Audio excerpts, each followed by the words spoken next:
hablar de una cuestión que es más antigua que el oficio más antiguo del mundo, que es el arte de engañar al prójimo. El arte de engañar al prójimo a través de lo que tradicionalmente o recientemente se ha denominado la gestión de la mentira, que es la publicidad, la propaganda y, en definitiva, el periodismo.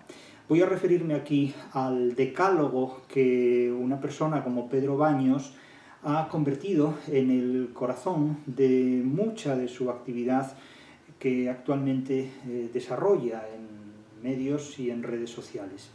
Sin ir en contra en absoluto de lo que hace Pedro Baños, que es tan digno como lo que puede hacer cualquier otra persona, sí quiero hacer constar aquí que estos procedimientos son, insisto, más antiguos que el agua oxigenada, es decir, son más antiguos incluso que el oficio más antiguo del mundo, que con frecuencia hace uso totalmente libérrimo de estos procedimientos de seducción, de encantamiento, de persuasión y de convicción. Ocurre que con frecuencia en nuestro tiempo, en nuestros días, hay personas que descubren determinados hechos, por ejemplo, la fabada asturiana o la sopa de ajo, y lo presentan como si fueran una gran novedad. Naturalmente esto surte un extraordinario efecto ante otras personas que, debido a su ignorancia o a su falta de formación, perciben estos hechos como auténticas novedades. Cosas de esta naturaleza se reproducen a lo largo de la historia constantemente. Es decir, el romanticismo descubrió los sentimientos como si el mundo antiguo hubiera carecido de sentimientos. Debido a la ignorancia que se tenía del barroco español, el romanticismo planteó una serie de hechos y de cosas como si fueran absolutas novedades, cuando ya estaban presentes, insisto, en una etapa de la historia en la que todo ha estado ya presente, que son los siglos XVI y XVII españoles, básicamente. En el siglo de oro está absolutamente todo lo que con posterioridad se ha reencontrado en peores condiciones que en la versión original. Téngase en cuenta que cuando algo se pierde, nunca se recupera en su versión original. Cuando el amor se va, cuando la dicha se va, cuando la felicidad se va, nunca se recobra genuinamente en su versión original. Y con todos estos procedimientos destinados a manipular a las masas, a manipular al ser humano, ocurre exactamente lo mismo. Es decir, estos diferentes procedimientos, y aquí parto de algunas publicaciones o notas de prensa donde Pedro Baños hace referencia a estas cuestiones, por otro lado con mucha inteligencia, es decir, insisto que no voy a discutir aquí nada de lo que aduce Pedro Baños, que me parece tan digno de consideración como lo que puedan aducir quienes piensen de manera contraria. Aquí no voy a discutir a Pedro Baños, aquí simplemente voy a subrayar que estas estrategias de manipulación mediática son tan antiguas como el agua oxigenada o incluso más antiguas que el oficio más antiguo del mundo, que con frecuencia hace uso de estas estrategias para captar clientes. Parece ser que estas estrategias las había elaborado previamente un autor francés de cuyo nombre no puedo acordarme. Y evidentemente, claro, solo Francia puede dedicarse no a hacer creaciones originales, sino a sistematizar las creaciones originales hechas por los demás. Esto es muy del siglo XVIII francés, muy del estructuralismo francés, es decir, no hacer nada nuevo, pero sí sistematizar de forma diferente lo que han hecho los demás. Esto es, insisto, tout à fait francés, muy francés esto. Muy francés, es decir, no inventar el ensayo, pero considerar que Montaigne ha inventado el ensayo, como si Plutarco de Queronea no hubiera existido, como si Pedro Sánchez de Acre no hubiera existido, como si Pedro Mejía no hubiera existido, etcétera, etcétera, ¿no? O incluso como si Quevedo no hubiera existido, o el criticón de Baltasar Gracián no hubiera existido. Bien, pero estas estrategias de manipulación mediática, insisto, son tan antiguas, pero es que como los huevos de las gallinas. Quiero decir que esto es lo más genuinamente humano que hay. Si realmente los primeros pongidos ya utilizaban estas estrategias de convicción y de engaño. Son estrategias completamente biológicas, completamente zoológicas incluso, podríamos decir.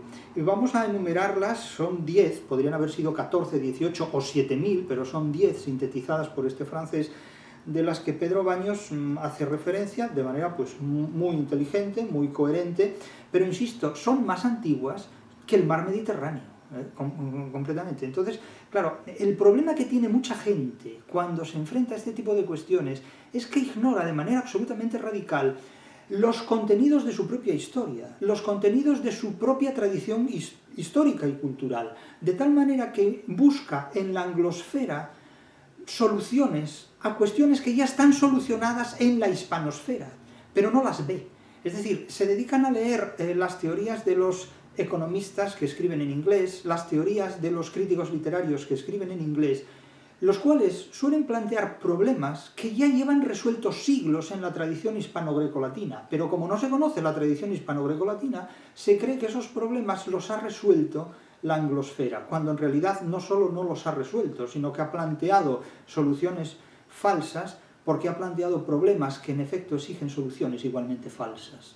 Pero, claro, eso es lo que se llama vivir en el tercer mundo semántico generado por la anglosfera. Claro, los sistemas de manipulación masiva solo son útiles si se refieren o si logran manipular a personas inteligentes y a personas valientes o impulsivas, porque claro, manipular a tontos o manipular a personas abúlicas o acobardadas no surte ningún efecto. Suele ocurrir que las personas inteligentes creen que a ellas no se las manipula, y en realidad ocurre todo lo contrario, porque la manipulación está destinada precisamente a surtir efecto en las personas que son inteligentes, porque en los tontos no vale la pena invertir ningún tipo de sistema de manipulación porque ya bailan solos. O sea, no bailan sin música, es decir, no es necesario ponerles música para que bailen porque ya lo hacen. El problema consiste en estimular a las personas inteligentes para que dejen de serlo o para que adopten comportamientos propios de los estultos. Claro, esa finalidad la cumplen las redes sociales de manera extraordinaria, es decir, una persona en una red social, una persona inteligente en una red social deja de ser inteligente inmediatamente, porque no pueden demostrar ninguna capacidad de inteligencia a menos que sea la araña de la red social. Es decir, quienes pululan en las redes sociales son hijos de Narciso y de Aracne, es decir, son víctimas de una araña que es la que teje la red y son naturalmente víctimas de pulsiones completamente narcisistas, en el sentido de que les gusta adquirir un protagonismo que en realidad no tienen. Entonces ese protagonismo solo se puede alcanzar de manera ilusoria y, por supuesto, haciéndose creer ellos a sí mismos que sirven para algo. Y sobre todo, que son más inteligentes que los demás. Claro, esto es una característica muy propia de alguien que carece de satisfacción personal en su propia vida y que necesita buscarla exteriormente, y que necesita pues hacer relaciones allí donde únicamente las puede hacer, donde no existen, en la red social, básicamente. Tener miles de seguidores implica vivir en un tercer mundo semántico, realmente. Otra cuestión es que adquieran beneficios que aquí ignoramos y de los cuales pues no vamos a hacer referencia ni alusión porque implican relaciones bastardas en las cuales no vamos a entrar, ¿no? Quiere decir que cada uno hará sus negocios como lo estime oportuno y buscará sus clientes solo entre fans o donde quiera encontrarlos. Vamos a estas estrategias. Se enumeran hasta 10 estrategias, pero el imperativo más importante: si te encuentras con un prejuicio, no lo combatas, explótalo. Explótalo mercantilmente. Este es el imperativo de los amigos del comercio. Los prejuicios son enormemente rentables desde un punto de vista financiero, desde un punto de vista mercantil, de tal manera que combatir un prejuicio significa matar la gallina de los huevos de oro. Pero estimular el prejuicio, promover el prejuicio, supone rentabilizarlo enormemente. Del mismo modo que Lope de Vega en el Siglo de Oro escribía obras de teatro en las que los casos de honra, los casos de honor, eran los que más intensamente atraían a las masas, hoy día los casos precisamente relacionados con la política, con la geoestrategia política, son los que atraen enormemente a las masas que tienen poco o nada que hacer. Es decir, la geopolítica es como el horóscopo, son interpretaciones hechas al futuro, es decir, hechas al vacío, que seducen y atraen a muchas personas, y en el terreno más variado posible, dentro, insisto, de las pretensiones bélicas, de las pretensiones políticas, de las pretensiones ideológicas. Es el terreno de juego en el que hoy día la gente invierte su tiempo y su ocio, básicamente. Y esto es muy rentable, es decir, porque ahí se citan todo tipo de pulsiones, insisto, ideológicas, políticas, religiosas, mitológicas, culturales, de tal manera que es un terreno de explotación mercantil enormemente poderoso y, con franqueza, insólitamente fabuloso. Es decir, hay una potencialidad para la explotación de ideas en este punto que es absolutamente sorprendente. y en estas aguas revueltas pescan muchos. Entonces, estas 10 estrategias son las siguientes. Verán ustedes que son, insisto, más antiguas que el oficio más antiguo del mundo, que usa muchas de ellas precisamente para captar a sus clientes. La primera estrategia dice que el objetivo es distraer de lo importante. Distraer de lo importante, de tal manera que las cuestiones importantes se sitúan en un segundo grado y se ponen las menos importantes en un primer plano, para despistar. Pero esto es un imperativo absolutamente fundamental de supervivencia, es lo que se llama la disimulación. Cervantes en el Persiles dice, la disimulación es provechosa. Provechosa, cada uno sabrá en qué términos le aprovecha disimular sus pensamientos, sus sentimientos, sus palabras, su obra, su omisión. Tengas en cuenta también que muchas de estas estrategias están presentes en el cristianismo desde los orígenes mismos del cristianismo. El cristianismo ha potenciado estas 10 estrategias desde hace 2 milenios, ¿no? Desde hace 2000 años. Distraer de lo importante, ¿para qué? Para engañar a la gente con cosas menos importantes, haciéndoles creer que son las verdaderamente importantes.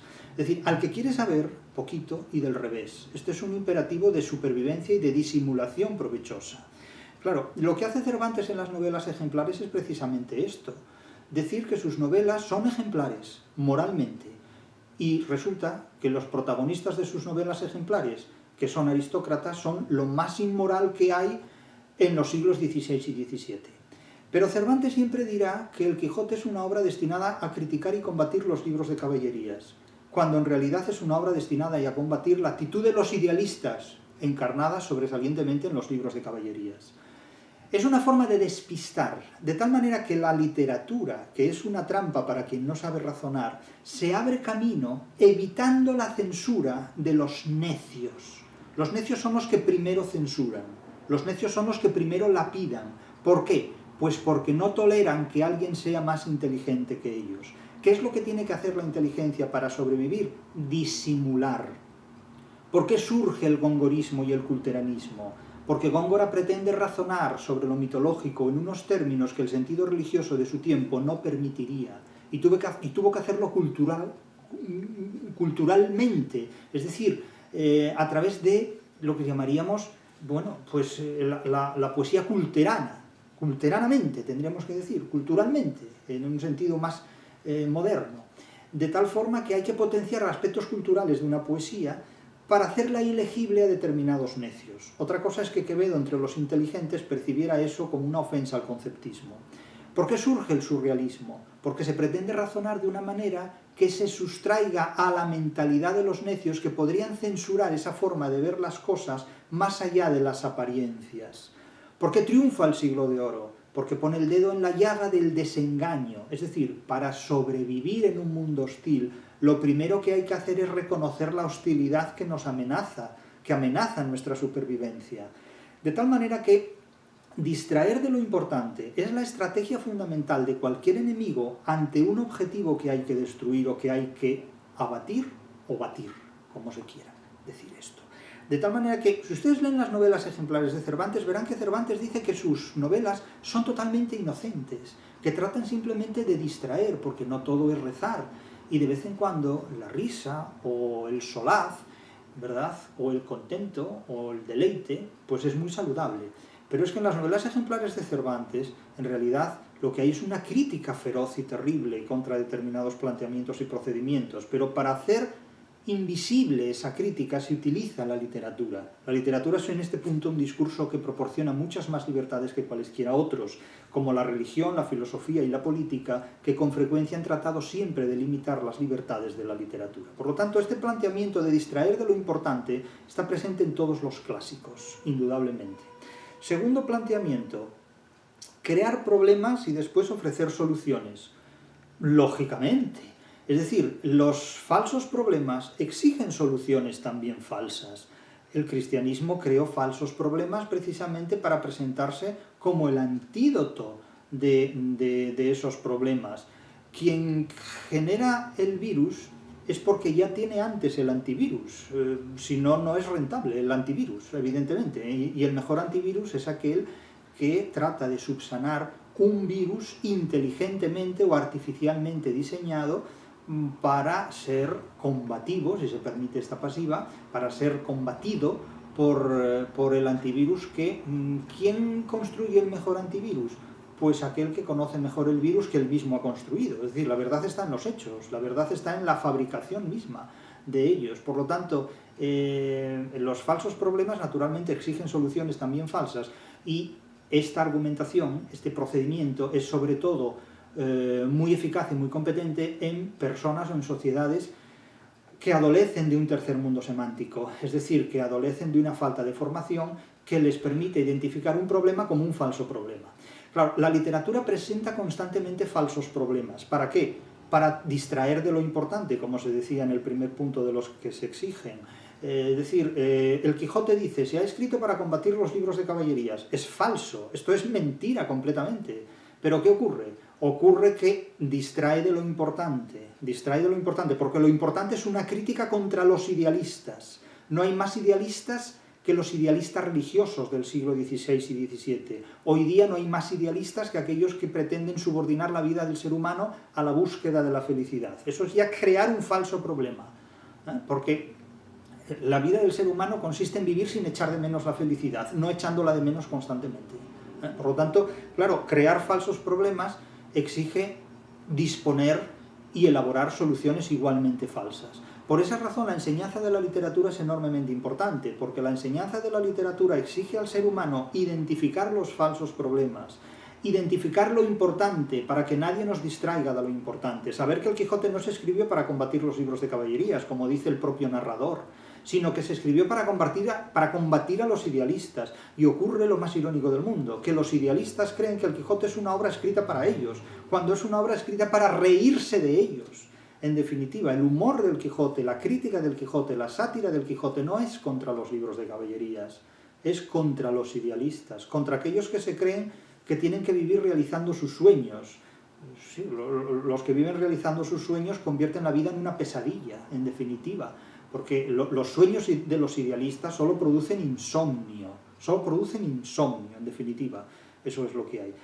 Bien, pero tercera de estas exigencias o de estos imperativos, la gradualidad, es decir, ir intensificando gradualmente el mensaje, el contenido del mensaje y la presión. Bien, esto es lo que se llama la recurrencia, la insistencia, la recursividad.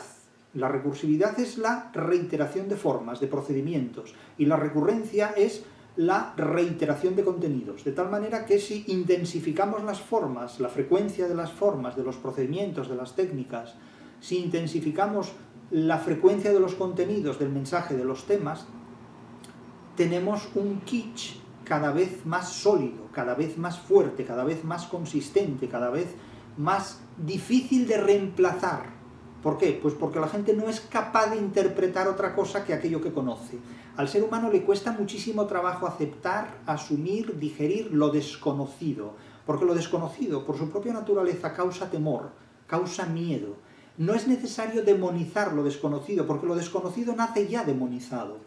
De tal forma que si gradualmente presentamos algo nocivo como si fuera benigno, pues eso resultará mucho más fácilmente asimilable. Eso es el cómic, eso es el dibujo animado, eso es, en definitiva, la anestesia de lo peligroso, en suma. De tal manera que cuando no hay originalidad, el kitsch, la recurrencia de contenidos conocidos, la recurrencia de procedimientos y técnicas conocidas, se asimila mucho mejor, aunque sea pernicioso para la salud, que lo que es bueno pero desconocido. En resumen, vale más lo malo conocido. Y lo malo conocido, por malo que sea, se asume gradualmente cada vez con mayor fruición, cada vez, porque la gente se acomoda a vivir en un tercer mundo semántico. Esa idea de que inventen ellos, esa renuncia a ser original, que todavía Unamuno suscribe a finales del siglo XIX y comienzos del XX, es absolutamente letal, por completo. Porque eso de que inventen ellos, es decir, supone renunciar a la propia originalidad en favor de entregarse al adversario. Eso ha sido uno de los mayores errores de las élites españolas desde el siglo XVIII, desde comienzos del siglo XVIII hasta hoy. Cuarto punto, diferir en el tiempo, es decir, procrastinar.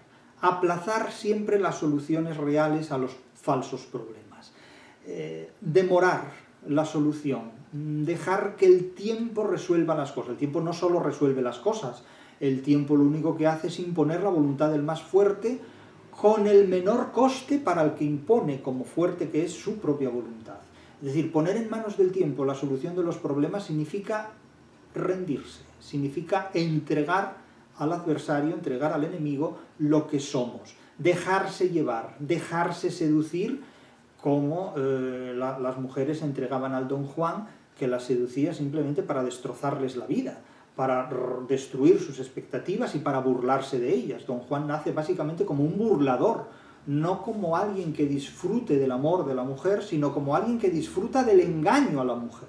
Son cosas completamente diferentes. Solamente el Don Juan romántico es un Don Juan enamorado, el Don Juan de Tirso no es un Don Juan enamorado, de hecho es un burlador, es alguien que se burla del amor, que hace creer, que finge ante una mujer. Eso es básicamente el Don Juan, es un hombre incapaz de enamorarse de una mujer. Alguien que se enamora de una mujer nunca se burla de ella, todo lo contrario, se la toma en serio, como hace el magistral con Ana Ozores en La Regenta, que es el único hombre que se toma en serio a esa mujer.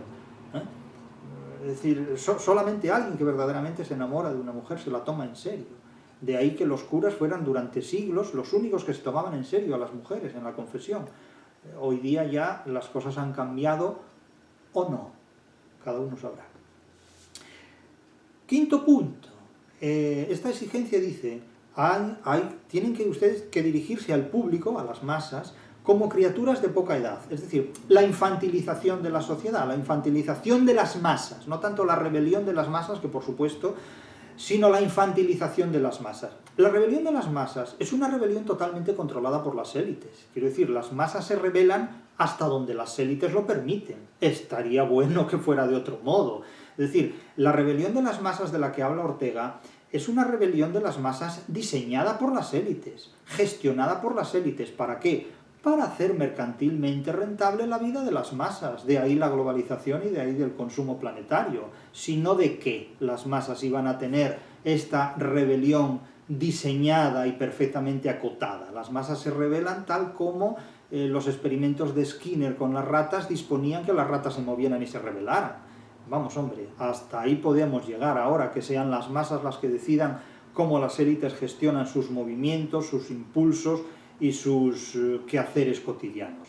Evidentemente las masas viven en la caverna, son cavernícolas, es decir, es el diseño cavernícola del que habla Platón, es el tercer mundo semántico del que yo mismo he hablado cuando en semiótica literaria definimos lo que es el tercer mundo semántico, es decir, es un mundo de conocimientos completamente deficientes. Es lo que el francés Jean-François Rebel mencionaba en el conocimiento inútil, ¿no? Parafraseando aquella frase que Bolívar oyó alguna vez: la mentira es la primera de las fuerzas que mueven el mundo, que se dio cuenta después de que lo habían engañado gringos y anglosajones y franceses. Es decir, ¿el libertador de qué?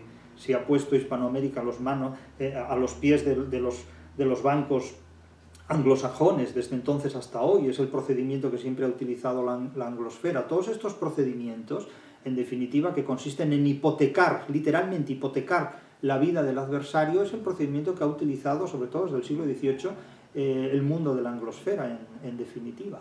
Es decir, ¿qué libertad ha dado la anglosfera? Nada, la libertad de los amigos del comercio. Entonces, dirigirse al público como un conjunto de personas adolescentes, infantilizadas, la cronificación de la adolescencia, es el termostato en el que viven básicamente las masas, que es decir, colectividades humanas organizadas conforme a los imperativos y las necesidades de las élites. Siempre ha sido así y siempre va a ser así.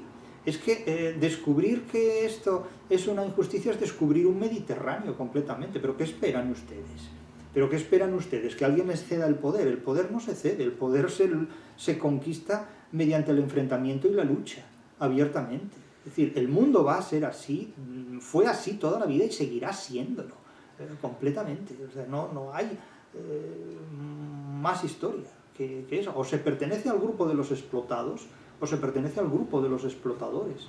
Lo demás simplemente pues es apariencia, democracia, pseudo-libertad y una forma de entretenerse como otra cualquiera, y que haya salud para poder seguir viviendo. Vivimos una de las épocas históricas relativamente, en la geografía en la que nos situamos, más estables que ha habido nunca. El precio de esta estabilidad consiste en vivir turbulencias que naturalmente pueden desencadenar una tormenta cuanto menos lo esperemos, pero piensen ustedes las tormentas que hubo en Europa y en el mundo en 1914-18 y en 1939-45.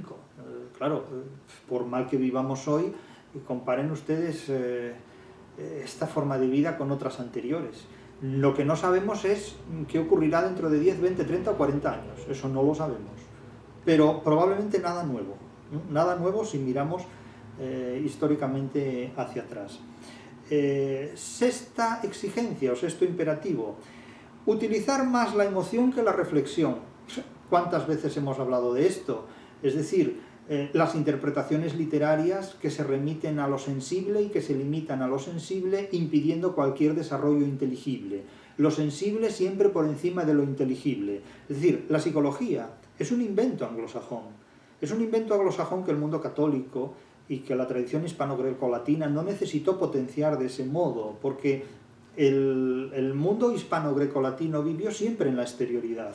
No hizo de la interioridad un problema, como sí hizo el mundo anglosférico. Es decir, el mundo anglosférico, incapaz de ser compatible con la realidad, tuvo que imaginar un mundo diferente al mundo real. El mundo del idealismo alemán, que amueblado por toda una filosofía fantástica, porque el idealismo alemán, lejos de ser una filosofía idealista, es literatura fantástica, abiertamente. La fenomenología del espíritu de Hegel es literatura fantástica. Las críticas kantianas son literatura fantástica completamente, con noúmenos y fenómenos, heredados de miurgos, de sustancias puras, de mónadas, que desembocan en el Dasein, que es el gran protagonista de la literatura fantástica. Es decir, toda la literatura de Edgar Allan Poe, que ha convertido precisamente al sentimiento del horror, al sentimiento lúdico del horror y del terror, en un motivo, en un cebo, en un impulso para hacer atractiva la literatura, es una cosa inconcebible para el mundo antiguo, porque el mundo antiguo no se complace en la cobardía, no se complace en el miedo. Es decir, el mundo antiguo no tiene un concepto lúdico del miedo, no tiene un concepto lúdico del horror. Ese concepto lúdico del miedo y del horror, totalmente recreativo, totalmente estimulativo del ocio humano, nace con Edgar Allan Poe y sobre todo nace con el romanticismo. ¿Por qué? Porque estos autores, y sobre todo los autores anglosajones, convierten la literatura en una especie de...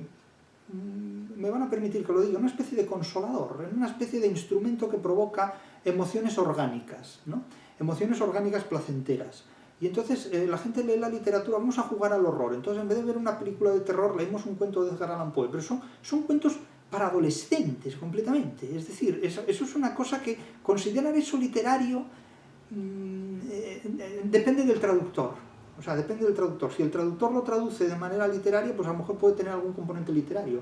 Pero es que el mundo antiguo percibía esto como lo grotesco. Pero considerar que lo grotesco sirva como instrumento recreativo y placentero para recrear el miedo es un concepto ya romántico y porromántico. Esto ya es hacer un uso de la literatura con funciones que de alguna manera reemplazan o subrogan otras formas de satisfacción humana, ¿no? Es decir, como la pornografía, es decir, buscan estímulos orgánicos que vayan más allá del placer intelectual. Que no digo yo que no haya placer intelectual en determinados placeres, eso cada uno sabrá. Puede haber placer intelectual contemplando simplemente un ladrillo. Un ladrillo, hay gente que, yo sé de personas que contemplando un ladrillo han tenido ataques de risa, por ejemplo, ¿no? Entonces, claro, la risa a veces en contextos patológicos puede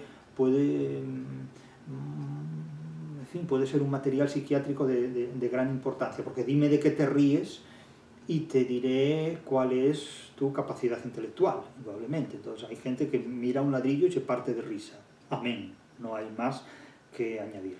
Ahora bien, insisto, el idealismo alemán y todo aquello que potencia de alguna manera lo sensible frente a lo inteligible nos conduce a un tercer mundo semántico y nos conduce a una caverna de sensaciones. Es decir, buscar la felicidad en lugar de buscar la libertad es la forma de distraer de lo importante, de crear un falso problema que exige soluciones también falsas, y desde luego de dirigirse a un público como si ese público fuera infantilizado, infantil, permanentemente, crónicamente infantil, y desde luego potenciar lo sensible. La libertad es mucho más importante que la felicidad, pero hoy día la gente le da las espaldas a la libertad y busca la felicidad.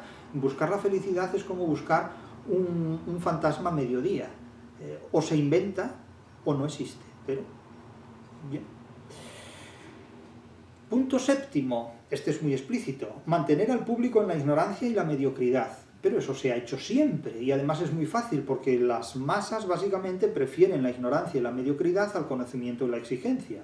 Eso es así, pero fíjense ustedes en las políticas de promoción del profesorado. Cada nueva ley que se emite, que se dicta, que se dispone para la promoción del profesorado exige menos al profesorado. Antaño se exigía presentar para la acreditación de la ANECA un montón de méritos académicos, un montón de méritos que subrayaban sobre todo la investigación y la docencia.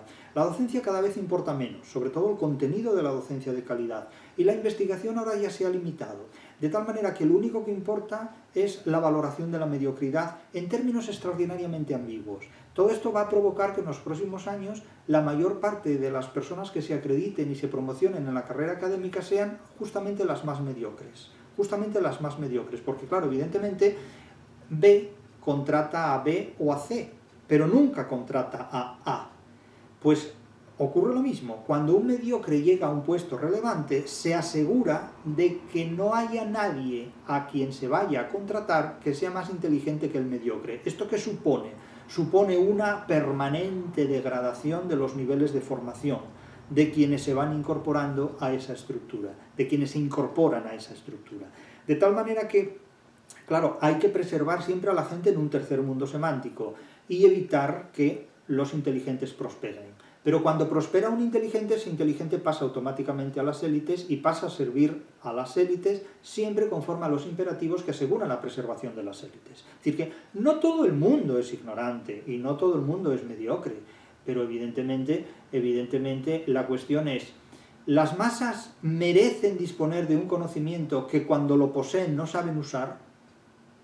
¿Las masas merecen disponer de una libertad que cuando la poseen no saben usar? Ese es el gran debate del despotismo ilustrado del siglo XVIII. Es decir, como esta gente no se sabe gobernar y ya ha perdido la fe que tenía en la religión, tenemos que inventar una nueva religión, llámese democracia, llámese libre mercado, llámese lo que se quiera llamar, llámese animalismo, llámese cambio climático, llámese lo que se quiera. Tenemos que inventar una nueva creencia, una nueva ideología, o varias, para que puedan elegir y que de alguna manera cada uno de ellos esté entretenido en esa enredadera. Sea verdad o sea mentira esa cuestión ideológica, lo importante no es que algo sea verdad o que sea mentira, lo importante es que ese algo mantenga entretenida a la gente y por tanto la mantenga esterilizada allí donde no procede que sus obras den frutos perniciosos. Ese es el gran objetivo, hacerse compatible con la realidad. Quien no se hace compatible con la realidad acaba en el suicidio, porque la realidad es intolerante, la realidad no tolera a quien es incompatible con ella. El secreto de la educación básicamente consiste en enseñar al ser humano a hacerse compatible con la realidad, y eso es lo que nos ha enseñado sobre todo la literatura española del siglo de oro. La literatura anglosajona se ha divorciado de esa exigencia, se ha separado de ese imperativo, y lo único que nos lleva es a la búsqueda de la felicidad ignorando la libertad, a la búsqueda de lo sensible ignorando lo inteligible, a la búsqueda de los sentimientos ignorando la realidad. De tal manera que son autopistas para evadirse de un mundo del que solamente mediante la muerte uno puede escapar. Por lo tanto, son autopistas hacia el suicidio, en definitiva. Punto 8. Es una variante de lo anterior. Estimular al público a ser complaciente con la mediocridad. Es la educación de bajo coste, es la educación de low cost. De low cost no tanto en precio cuanto en contenidos. Es decir, ¿cuál es el sistema educativo de los últimos tiempos? Coge una patata y coméntala con tu compañero, ¿no? Es decir, en los Estados Unidos me han dicho ya, será verdad o mentira, pero me lo han dicho ya, que al profesorado no se le permite hablar durante más de 7 minutos seguidos, de tal manera que en los primeros años, en los primeros días de clase, en primer año ya, se invita al alumno a que hable de lo que quiera, de cualquier manera y con absoluta libertad. Es decir, se legitima la mediocridad, se hace devoción de la mediocridad. En lugar de enseñar al alumno a ser mejor, pues se le enseña simplemente a ser, punto. Imagínense un profesor de música que dé clase de música y en vez de enseñarle a alguien a tocar el piano, conforme a unas normas y unos procedimientos, le diga, tú siéntate ahí y percute o toca las teclas como te dé la gana.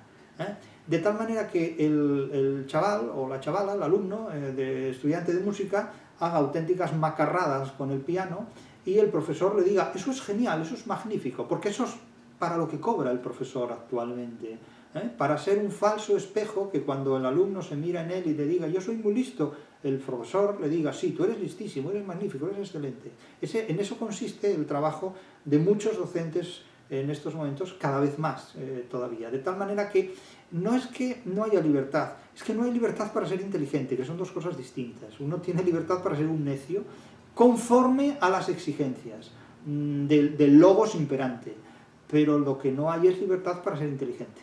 Que, claro, esto es en determinados ámbitos, en otros ámbitos se exige muchísimo para ser inteligente. Es decir, la araña que teje la red tiene que ser muy inteligente. El narciso que cae en la red no debe ser muy inteligente. Eso es el juego absolutamente fundamental. Pero quiero decir que todo este decálogo de criterios manipuladores son más antiguos que el agua oxigenada. Es decir, aquí se presenta esto como si esto fuera el gran descubrimiento, y esto es más antiguo que el oficio más antiguo del mundo, realmente.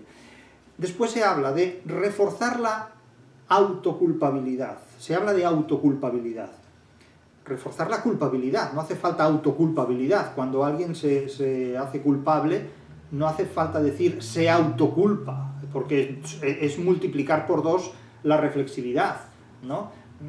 Nadie es autoconsciente, es consciente. Es decir, en español no se puede reduplicar la reflexividad 2 veces. Claro, reforzar la culpabilidad, intensificar el sentido de culpa. Claro, esto es clave en el cristianismo, por ejemplo. Esto sí que es crear un falso problema para después dar una solución falsa. Tú tienes complejo de Edipo, te dicen, yo. Dice, pero si yo no tengo problemas con mi madre, ¿ves? Eso es claramente un complejo de Edipo, porque no eres consciente de los problemas que tienes. Pero si yo me llevo muy bien con tu padre, ¿ves? Eso es el resultado de la represión. Por eso tú no sabes que te llevas en el fondo mal con tu padre, pero claro, seguro que alguna vez has discutido con tu padre y seguro que alguna vez has sentido un especial cariño hacia tu madre. Entonces, a partir de ahí, tires por donde tires, te pilla el psicoanálisis completamente. Entonces, cualquier cosa que hagas o digas se utilizará en tu contra porque confirma efectivamente las peores sospechas sobre que padeces el complejo de Edipo, ¿no? Entonces, reforzar la culpabilidad en todo, porque claro, para que lo políticamente correcto tenga legitimidad, tú debes ser culpable de no cumplirlo, y debes asumir personalmente esa conciencia de culpabilidad, aunque no la tengas. De hecho, el concepto de pecado es uno de los conceptos más graciosos del mundo, porque se supone que por el hecho de nacer tú ya eres heredero de una falta que han cometido otros antecesores tuyos, genealógicamente, ¿no? Es una cosa muy curiosa. El concepto de pecado es graciosísimo, porque resulta que eres culpable de lo que no has hecho. Eso es tremendo. Y eso, llevado al mundo civil, llevado a la secularización, es absolutamente terrible, porque somos culpables de la basura que no tiran los demás, somos culpables del aire que respiran los demás, somos culpables de lo que hacen los demás. Claro, si uno fuera a protagonizar todo lo que protagonizan los sueños, pesadillas y conversaciones de los demás, pues llevaría una vida insólita, verdaderamente extraordinaria, ¿no? Pero no es el caso, no es el caso. Claro, lo de la culpabilidad es absolutamente extraordinario. Es decir, usted tiene complejo de Edipo, yo tengo complejo de Edipo, pues no lo sabía. ¿Ve? Eso explica muchas deficiencias en su vida. Usted, claro, tiene complejo de Edipo porque a usted le gusta la música, sí, bueno, pues a Edipo le gustaba la música también, por ejemplo, ¿no? Usted duerme en una cama en posición horizontal, sí, ¿ve? Como Edipo hacía lo mismo también. Entonces usted tiene absurdidades de esta naturaleza, son espeluznantes. Último punto. Conocer a los individuos mejor de lo que los propios individuos se conocen a sí mismos. Lógicamente, esto es revertir el imperativo socrático, el conócete a ti mismo, el epende brandeos, ¿no? Es decir, el conócete a ti mismo, claro, desde el momento en que el adversario te conoce a ti mismo mejor que tú a ti mismo, estás completamente perdido. El secreto de la educación consiste precisamente en conocerse a uno mismo para hacerse compatible con la realidad y sobrevivir a los imperativos de la realidad. Si uno desconoce sus propias posibilidades, si uno no ha formado su personalidad, es lo mismo que crecer con una columna vertebral que no se ha formado suficientemente, o crecer con un cráneo, con un cerebro que no se ha formado suficientemente. Y esto pues limita de manera terrible la supervivencia del ser humano. Pero todos estos engaños que desposean al individuo de personalidad para dotarlo de una identidad que lo hace compatible no con la realidad, sino con un gremio, y el gremio o la secta es el sucedáneo de la realidad, esto ha sido un imperativo que ha existido desde siempre y seguirá existiendo porque el ser humano se caracteriza porque le gusta que lo engañen. Los latinos decían mundus vulnecipi, es decir, el mundo, el vulgo, quiere que lo engañen, quiere ser engañado, vive mejor en el tercer mundo semántico y en la caverna que fuera de ella. Por lo tanto, como decía Lope de Vega, es justo hablarle en necio, porque le gusta que le hablen en necio. Pues que le hablen en necio, ¿cuál es el problema? ¿Cuál es el problema? Miren, yo les voy a leer un fragmento del cuento de Gonzalo Torrente Ballester, Ifigenia en Relato Ifigenia, en 1987. Presenta a un individuo que se llamaba Calcas. Este señor Calcas trataba de informar a la gente de cómo debía llevar una vida ordenada, de cómo debía informarse para que no los manipularan, ¿no? De cómo debían ser inteligentes en lugar de estúpidos. Y lo despreciaban. Y entonces Calcas hace lo siguiente. Dice el narrador del cuento: contemporáneo de Sócrates, Calcas hubiera bebido también la cicuta. Nacido unos 100 años antes, la gente se limitó a encogerse de hombros ante su ciencia, un encogimiento de hombros universal, desde el rey al esclavo, desde la Magna Grecia al misterioso Egipto. Ante tamaño fracaso, Calcas había tenido que falsificar su sabiduría, convirtiéndola en superchería, es decir, convirtió la ciencia en pseudociencia, que era lo que la gente respetaba y pagaba. ¿Cuánta gente habla de filosofía en YouTube en términos completamente propios de Mortadelo y Filemón? Ateo se hizo sacerdote de cualquier dios. ¿Por qué? Pues porque la religión vende más que la ciencia. Racionalista se reputó a sí mismo de Zaurí, intérprete de señales y clarividente del futuro. Pedante se transfiguró, y su oratoria pasó de lógica a patética, y su ademán de solemne a teatral.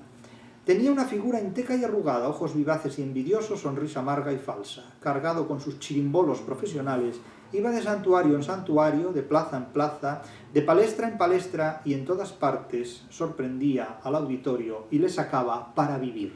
Es decir, que era más rentable para él engañar a la gente que educarla. ¿Recuerdan ustedes el Lazarillo de Tormes? El Lazarillo de Tormes, 1554, cuando Lázaro, que es un parásito completo, porque Lázaro no hace absolutamente nada por superarse en la vida, vive muy bien parasitándose de todos, y además presentándose como una víctima. Es decir, y la gente interpreta esto como si fuera erasmismo. Sí, es que el erasmismo es una forma de parasitismo.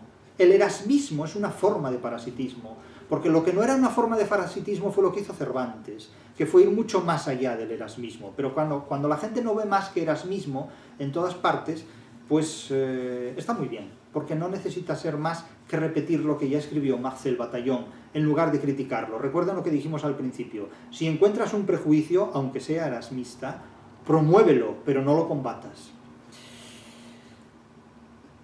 Dice Lázaro: era el quinto por mi ventura un buldero. En el quinto por mi ventura di que fue un buldero. Es decir, el quinto de los amos, no hay quinto malo, dicen, ¿no? Bueno, pues el quinto de los amos que tuvo Lazarillo fue un buldero. Alguien que vendía bulas e indulgencias papales para perdonar los pecados. El más desventurado y desvergonzado y el mayor echador de ellas, de bulas, es decir, de mentiras, que jamás yo vi ni espero, ni pienso que nadie vio, porque tenía y buscaba modos y maneras muy sutiles invenciones. En entrando en los lugares donde habían de presentar la bula, primero presentaba a los clérigos o curas algunas cosillas, no tampoco de mucho valor ni sustancia, una lechuga murciana, si era por el tiempo, un par de limas o naranjas, un melocotón, un par de duraznos, cada sendas peras verdinales, es decir, cohecho. Ansí procuraba tenerlos propicios, porque favoreciesen su negocio y llamasen sus feligreses a tomar la bula. Ofreciéndosele a él las gracias, informábase de la suficiencia de ellos.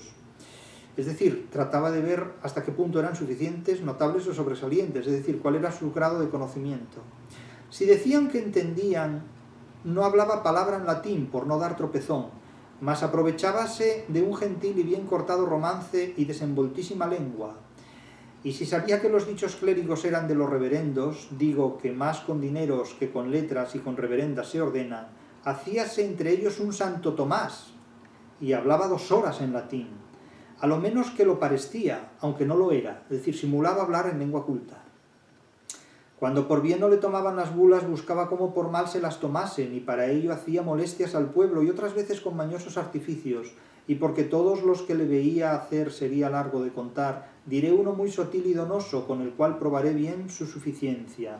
Cuando él hizo el ensayo, confieso que mi pecado, así fue, que también fui de ello espantado y creí que ansí era como otros muchos, mas con ver después la risa y burla que mi amo y el alguacil llevaban y hacían del negocio, conocí cómo había sido industriado por el industrioso inventivo de mi amo, y aunque muchacho, cayóme mucho en gracia y dije entre mí, ¿cuántas de estas deben hacer estos burladores entre la inocente gente?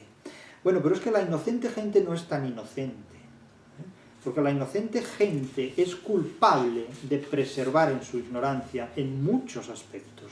Nunca como hoy ha habido tantas posibilidades de superar la ignorancia, y nunca como hoy la gente ha querido preservarse tanto en esa ignorancia.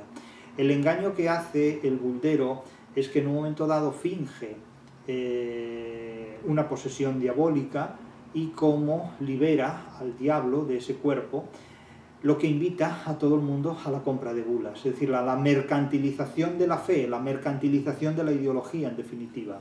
Recuerden los cuentos de Canterbury, el buldero, otro caso. 1387, la Inglaterra que hace literatura tomando como referencia la tradición grecolatina. Dice el buldero en un tono rotundamente confesional y cínico: esta treta me ha hecho ganar 100 marcos anuales desde que empecé este oficio de buldero. Mi único objetivo es el provecho económico.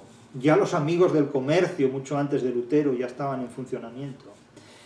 Mi único objetivo es el provecho económico. No me importa corregir el pecado, me importa un bledo que cuando se mueran se condenen. Es decir, el pecado es un pretexto, no un objetivo que subsanar, es un falso problema. No hay duda, la mayoría de las predicaciones están fundadas en malas intenciones. Unas veces para agradar a la gente, adularla y obtener una promoción hipócrita, otras a causa de la vanidad o malicia. Escupo veneno con la apariencia de santidad, piedad y verdad. Sé cómo predicar contra la avaricia, el mejor vicio que practico. ¿Os creéis que si gano plata y oro con mis sermones voy a vivir en la pobreza? 1000 veces no. Nunca me pasó por el caletre tal cosa. Predicaré y mendigaré por los más distintos lugares. No me dedicaré al trabajo normal, ni fabricaré cestos para mantenerme. El mendigar da para vivir. No voy a imitar a los apóstoles. Tendré dinero, lana, queso y trigo, aunque me lo proporcione el muchachito viuda más indigente del lugar, o aunque sus hijos se mueran de hambre. No. Yo beberé vino y tendré una amante en todas las ciudades. Puedo ser todo lo vicioso que queráis. Eso es lo que dice un individuo que predica virtud. 1387, cuentos de Canterbury. Mi único objetivo es el provecho económico. Esto es el germen de los amigos del comercio. Pero hay una frase curiosa. Dice el tío: no voy a imitar a los apóstoles. Ah, ¿no? ¿No vas a imitar a los apóstoles? ¿No vas a imitar a los apóstoles, buldero de los cuentos de Canterbury? Vamos a leer qué dicen los Hechos de los Apóstoles. Los Hechos de los Apóstoles 4. Los Hechos de los Apóstoles 4. Dice 4 y 5. Vamos a leer Hechos de los Apóstoles 4 y 5. Y dice el tío que no imita a los apóstoles. Vean ustedes lo que hacían los apóstoles. Los Hechos de los Apóstoles 4. La muchedumbre de los que habían creído tenían un corazón y una sola alma. Estoy citando los Hechos de los Apóstoles 4. Y ninguno tenía propia cosa alguna, antes todo lo tenían en común. Los apóstoles atestiguaban con gran poder la resurrección del Señor. No había entre ellos indigentes, pues cuantos eran dueños de haciendas o casas, las vendían y llevaban el precio de lo vendido, y lo depositaban a los pies de los apóstoles, y cada uno se le repartía según su necesidad. Término de Marx, además.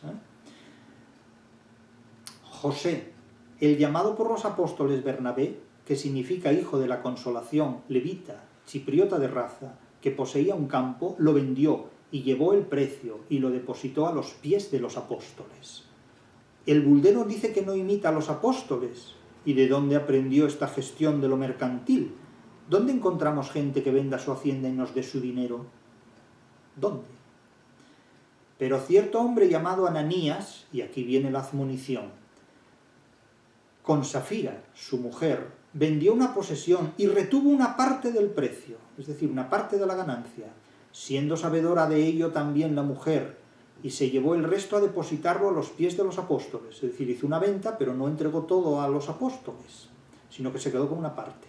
Díjole Pedro: Ananías, ¿por qué se ha apoderado Satanás de tu corazón, moviéndote a engañar al Espíritu Santo, reteniendo una parte del precio del campo? ¿Acaso sin venderlo no lo tenías para ti y vendido no quedaba a tu disposición en el precio? ¿Por qué intentaste hacer tal cosa? No has mentido a los hombres, sino a Dios. Al oír Ananías estas palabras, cayó y expiró, es decir, cayó fulminado, murió ipso facto. Es una cosa muy semejante a la que le ocurre al protagonista que el Lazarillo denuncia en el episodio del buldero. Se apoderó de cuantos lo supieron un temor grande, es decir, la admonición surte efecto. Luego se levantaron los jóvenes y envolviéndole le llevaron y le dieron sepultura. Pasadas como 3 horas, entró la mujer, ignorante de lo sucedido, pero también cómplice del presunto delito. Y Pedro le dirigió la palabra: dime si habéis vendido en tanto el campo. Dijo ella: sí, en tanto, en tal cantidad. Y Pedro le dijo a ella: ¿por qué os habéis concertado en tentar al Espíritu Santo?